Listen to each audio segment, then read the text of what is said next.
li tax parewuloon mooy Trump bu mu defee lu muy def ba pare de Iran di riposter di réagir Trump daa dellu ginnaaw ba wax ne nañu def cessez-le-feu ginnaaw bu mu vanté woo sax l'opération américaine mais dafa woote woon pour ñu def li ñu tuddee cessez-le-feu cessez-le-feu boobu noonu moo amoon ay démarches yu ñuy dox ci suuf ba léegi d'ailleurs sax moo tax Trump moom buy sekk ak yow ci wàllum bu lay menacé bu même bu delluwaatee di la ne nañ am jàmm bu ko gëm et parce que loolu moo amoon maintenant te ci attaque bu njëkk bi certes ay sites stratégiques la ñu attaqué kii di Iran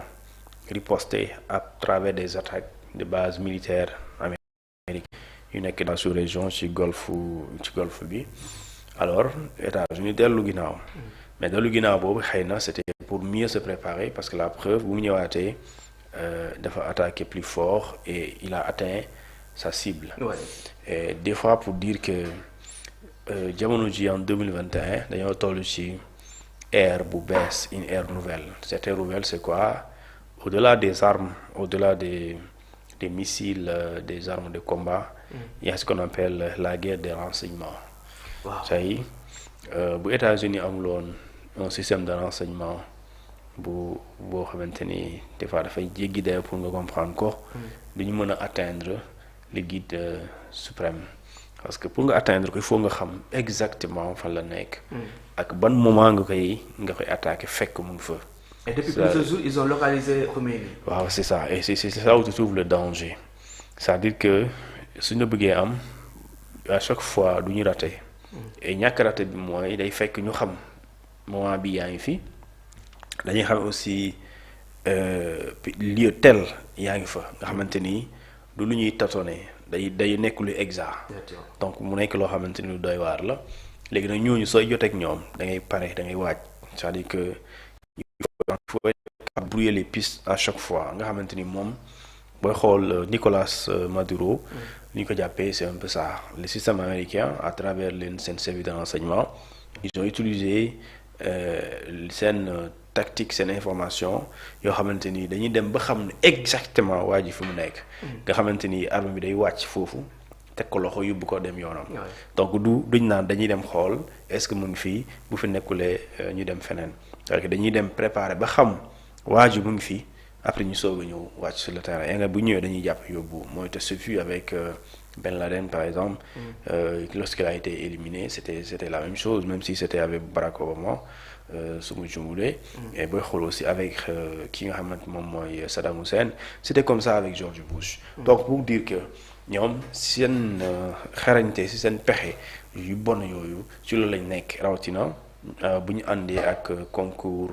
ñi nga xamante ñoom ñooy waa Israël nga xamante ne àdduna bi yëpp nanguñ nañ leen ci wàllum renseignement dañ ci doy waar nga xamante ne mën nañ ñëw selon la réalité bu ñëwoon Sénégal sax dañuy mel ni noir soppeeku comme si doo ci am xel ñaar te pare dañ lay infiltrer lu ñu bëgg am ko buñ paree daaneel la lu yomb la léegi loolu mooy système bu ñu teg léegi nag li am solo aussi mooy xam nga mën nga rey nit mais mënoo rey li ñu tuddee esprit ak idéologie donc xamee ni kenn la ki doon incarner li ñu tuddee cette révolution iranienne mais il y a d'autres ñi nga xamante ni la preuve quand Khamenei est déclaré mort alors le conseil s'est réuni le ki nga xam ne mooy le chef du pouvoir judiciaire ñëpp dajaloowee pour xool nan la ñuy préparer waaj la succession donc pour dire que suppléance boobu du lu ñuy xaar bi ay heures wala ay jours donc dès l'instant kii jóge na fi dañuy xool ki nga xam ne moo koy wuutu te man dama jàpp ne sax waa Iran quand je dis Iran mooy kilifa Iran ñi nga xam ne ñoom ñooy saytu xool kan mooy succéder à Ali Khamenei ñoom ils sont préparés d'ailleurs davantage parce que boo demee ci guerre il faut il faut se préparer à toutes les éventualités. Effectivement. mën nga gagner wala mën nañ la indil gàllankoor. nit mën na dee comme mën na am aussi mu survivre dans tous les cas au cas où dee na. qu'est-ce qu'on va faire et je pense que cela a été préparé davantage. léegi nag li am solo mooy. mais avant nga continuer parce que ñu bëri j'ai vu des informations am ñu jàpp ne xëy na les États-Unis dañoo daal di infiltrer li nga xam ne aussi moom mooy garde guide de la révolution bi am ñu jàpp ne xëy na sax si biir garde yooyu la am na xëy na ñu trahir kii di Ali Khamenei est-ce que mënuñoo jàpp que ne réellement loolu mën na nekk. bon trahison des fois mën na nekk parce que des fois booy xool système américain bi si seen renseignement bi dañ lay infiltrer la ba des fois sax ni ngay sa entourage day yow am na yenn information yoo xamante ni nit ki il faut mu infiltrer pour xam ko. bien sûr parce que satellite am na ok mais benn réew si sécurisation de l'espace aérien nit ñi ñu nangu seen réew ay drone di leen tiim wala ay satellite di leen tiim donc suñ ko mënee dañ koy écraser. donc bu fekkante ni kon yenn information suñ ko amee nga xamante ne les informations justes vraies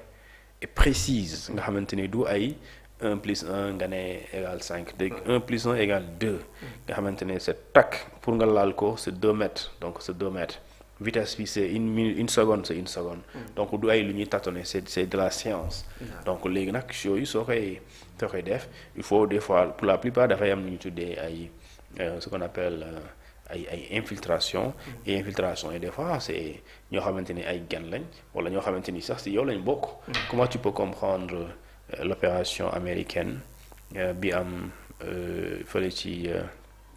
dëkku Nicolas Maduro alors ñu ne armée un président mu nekk dans son palais. oui c'est quand même bizarre. L'armée de notre pays. ñëw dugg ci réew mi wàccee ay avions ci biir indi ay 100 et quelques avions dugg ci biir dëkk bi wàcc ci palais bi rey ci ay nit jël ñaari nit yu ñu soxla yóbbu leen. mais loolu il faut que l'armée est-ce que l'armée n'est pas complice. Si l'armée n'est pas complice mais l'armée est impuissante parce que au moins quand on tente de capturer ton président. loolu foofu combat dafa war a am mooy dafa war a am duurante s'il le faut américains yi sax war nañ am lu ñu ci faatu wala ñu am lu ñu yàqule sax bu dee avion lañu indi avion yooyu yëpp waruñu naaw jóg parce que il faut quand on attaque le président mais on attaque le cœur de la République donc pour dire que malheureusement gis nga loolu yëpp dara amul si léegi nag li am aussi mooy les pays du Golfe ñu leen wër tey quand l'Iran di réagir en attaquant les pays yi nga xam ne ñoo ko wër ay Qatar ay lu mel ni ay Bahreïn di attaquer également ay lu ñu tuddee réew yi nga xamante ne ñoo leen juste encercler ça c'est une manière de répondre aux États-Unis indirectement parce que les bases militaires américaines bu dee dañoo nekk ci gox yooyu mooy balaa nga naan da ngay jàmmaloo benn nit concentré ci ak moom da ngay jëm a neutraliser jëm ak yàq lépp li nga xam ne mooy installation te mu wër la te loolu mooy risque bi et loolu je pense que les pays du Golfe ñoom dañoo war a gën a xam ne le combat des États-Unis et Israël contre Iran c'est un combat contre tous les pays du Golfe parce que bu ñu paree ak Iran Arabie Saoudite man gëm naa ne mënu ci mucc bu ñu paree ci ñoom aussi gëm naa ne Yémen mënu ci mucc donc Qatar aussi mënu ci mucc comme aussi gis nga Palestine mucc ci ak Cisjordanie mënu ci mucc moo tax les pays du Golfe ñoom c'est pas xam na la ñuy def xaw ma alliance la ñu waroon def ak les Émirats arabes mais dañu waroon fexe ba. mais très souvent aussi du ñu gis ñu impliqué wu jàppale Iran. mais soutien et tout. mais loolu mooy erreur bi. parce que Iran c'est ce combat là certes c'est un combat boo xamante ni c'est pour la dignité en tout cas. pour la souveraineté. Pour le refus de répression plutôt d'oppression mais ñi nga xam ne ñoom ñooy les pays arabes tantôt le débat dañ koy xaw a yóbbu ci benn angle religieux et soo ko yóbbee ci angle religieux da ngay gis ne les États-Unis waruñu woon am doole lu dul yenn réew golfe yi dañ leen bàyyi ñuy def un pays ko di attaquer réew bi nga xam ne moom mooy Iran tey tout le monde est dégoûté tout le monde est dépité tout le monde n'est pas fier ci li nga xamante ni moom mooy li am ñu attaqué réew rey fa ay nit d'accord manigancer ay nit ci ay manifestations parce que mbir mi dafa tàmbalee bu yàgg si loo xamante ni mooy les États-Unis di infiltration bi mooy quand il y a eu des manifestations contre le régime parce que États-Unis yi ñoom lu leen soxaloon mooy dañ ne woon dañuy renverser le régime changement de régime et non imposer que fay toog mais changer le régime parce que le régime a duré plus de 30 ans. léegi ñu ne dañ ko war a soppi. léegi si soppi ko léegi ñu fexe ba ñi nekk ci biir dëkk bi ñu armé leen pour ñu manifester contre le régime en le faisant ñu jox leen ay moyens. et des fois nga gis ne